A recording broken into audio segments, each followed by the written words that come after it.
You think that was this 3 miles? The whole thing, I think, is probably about 3 miles. Really? Mm-hmm. Yeah, I didn't feel like I died. Estimating in my head. We'll see what Dave's counter has when we get back. Yeah.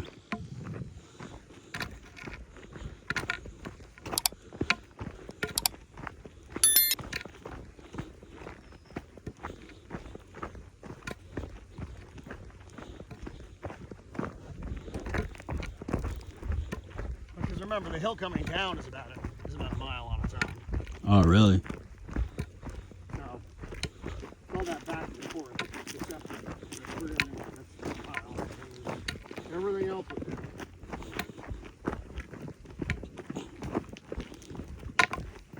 Still short.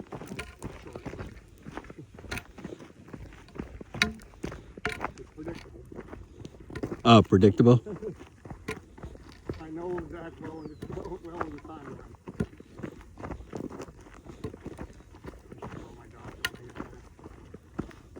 Just bringing my arm up like that. I can't. Is it the elbow? Oh yeah. It's definitely a tendon injury. Oh, hey bunny.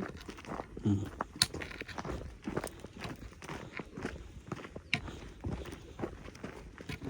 I didn't have to move my daughter around so much.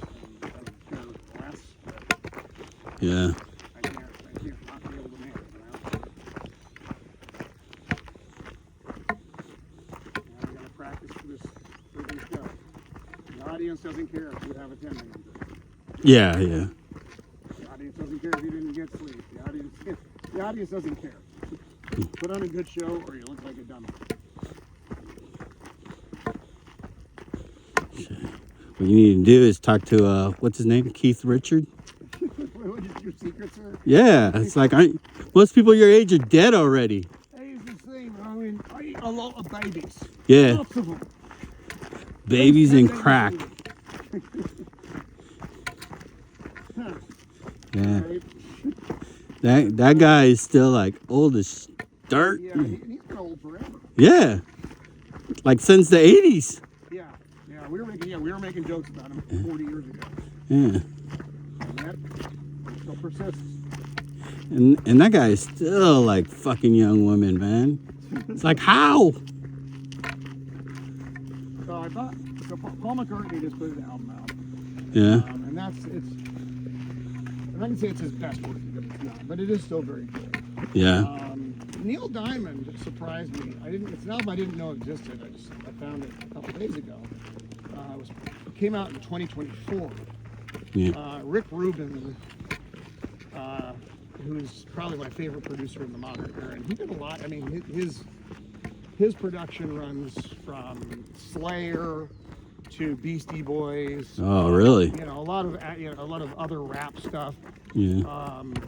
And then he moved it. He started doing Johnny Cash in the late '90s and things like that. Yeah. But it's a really good album. I was like, wow. I think Yeah. Wild at Heart or something is the name. And it's absolutely solid. Yeah. Isn't it weird how they can like produce different genre? Like they're able to take off like their hat on one genre and then put on a different one. Yep, and because like Quincy Jones had his kind of niche producing. Yep, yeah, that's what, yeah. He had his swim lane and he stayed there. Yep. Rick Rubin has no swim lane. He has the pool. Yeah.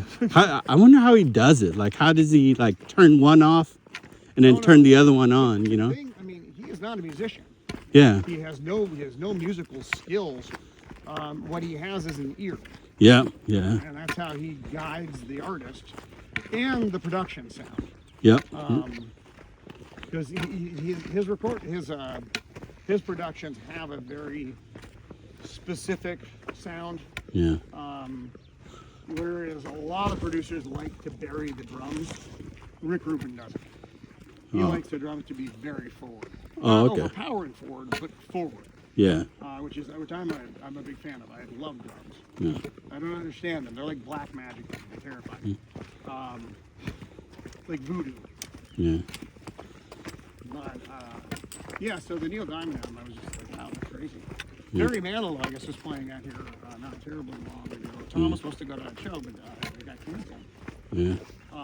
Yeah. because he was watching, or not Barry Manilow, I'm sorry, Rod Stewart. You know, Yeah. we're talking ancient artists from there. Oh yeah, But I'm- he was watching the soccer match. yeah. Yeah. Pissed a lot of people off. That's kind of Oh, that's unprofessional. terrible. Look, dude, you're you're at the end of your run anyway. People pay money to come see you. The venue kept it, you know, put this event together, and you're decided to watch a soccer match. Yeah. Very low. Isn't that crazy? Right? Yeah, I was gonna reply on Tom's post like, damn, he's still alive? You know, one, he's still alive. You should be happy people are coming to see you. No, Yeah. you're watching your European football. Yeah. Yeah, apparently they've been giving those tickets away. I got a lot of friends that are going to it. And there's no way I know for a fact they can afford those tickets. Soccer match? Yeah, I bumped into a couple of guys at a coffee shop on Friday. They were going up to Los Angeles. yeah, right? And they Yeah. were paying, what they paid? $2,000 each. Whoa. I'm telling you, that shit was crazy. Ridiculous. I like sports, but not that much. Yeah, not like that. The only time I give a shit about soccer is during the World Cup, and only one more time. And even then, I'm only mild. Yeah. If it's on at the bar. Yeah. I just miss the days of you'll be eating like in the chow hall and some MWR guy starts screaming in there. It's like, anyone wants to go to a Charger game? Oh, And you just see like people stand up and he's just giving tickets away. Yep. With one Charger. Oh, really? Yeah. I have to Ooh, say, look I at think that. it was actually Holy free holy. like a dinosaur. That's not good. Whatever that's made a that, big dog. That's not good. I don't think that's a dog, man. He's a dog, man. Yeah. I don't want to see a dog, man. That was scary. But hey, I'm not a sports enthusiast. Yeah. I like going to baseball games because I enjoy the stadium experience. Yeah. But I don't enjoy it enough to stay through the entire game. Yeah. I'm just kind of bummed that the MWR used to give tickets away. Towards the end of my career, you rarely get tickets anymore. You know? It's like, back in the days, you could almost guarantee they were going to give away tickets on Thursday or Friday. Mm. Damn. Sounds like those tiny little dogs with small dog syndrome. I think I'm a big dog. Yeah, right?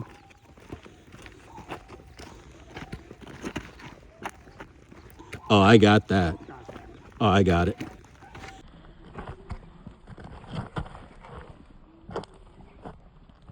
Oh, I got that. Oh, I got it. And it's funny how like it was like towards the end. They're like, oh, don't think for once you're gonna get away with it today. Oh. Oh.